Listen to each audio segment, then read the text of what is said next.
welcome to another Mac Minute. Today we're going to talk about the processes that are running on your machine.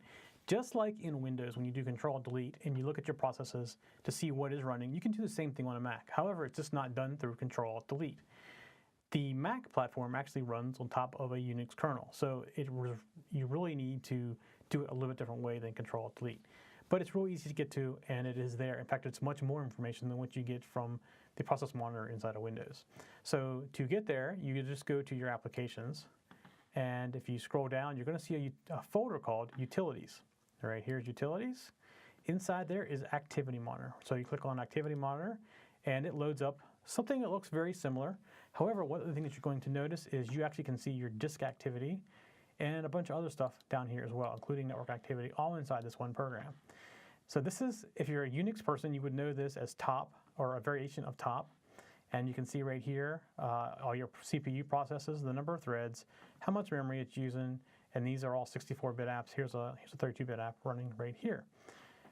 So you can come down and you can actually kill. If you want to click on this, you can kill your process from here.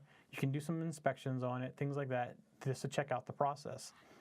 If you come down here at the bottom, you see that out of the system memory, I still have 12.63 gigabytes free of RAM. I have 1.9 gigabytes in the wired mode, active 1.04 gigabytes, inactive 424 megabytes, and I've used a total of 3.36 gigabytes. The virtual memory size right here, the number of page in and page out, swaps, and here you can see the memory usage. If you go to CPU, you'll get a CPU graph down here running across as it goes across, and right now I'm running at 0%, so you're not going to see anything down here at the bottom. I am running at 98.5% idle for the most part. And then you also see your disk I/O, and you see graphs for disk I/O right here. And you see your reads in, reads out, stuff like that. Lots of detail. Your disk usage, and then your network usage as well. So you see right here, I'm sending out lots of data, and that's probably because I got things running in the background. I'm not really receiving much data. So that's what this is for.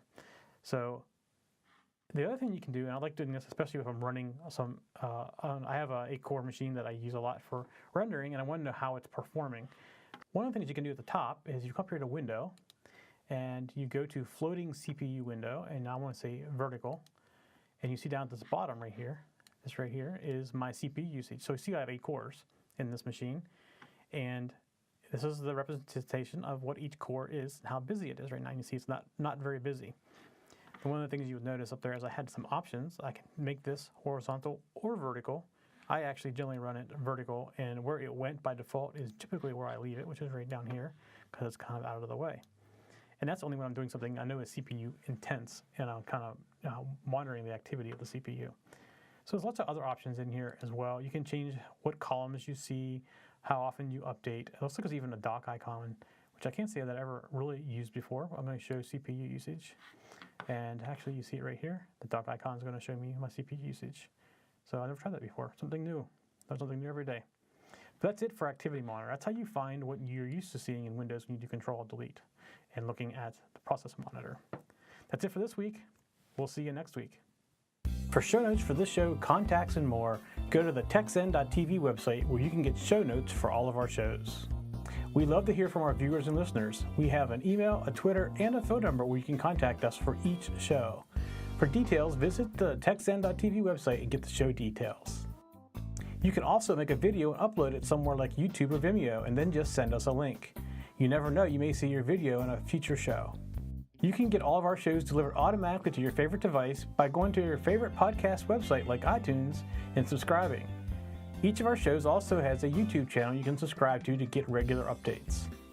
Our shows are also available on most internet radio networks like Stitcher and TuneIn Radio. You can also watch and listen to our shows on Xbox, TiVo, and Roku. You can even find us on your Zune.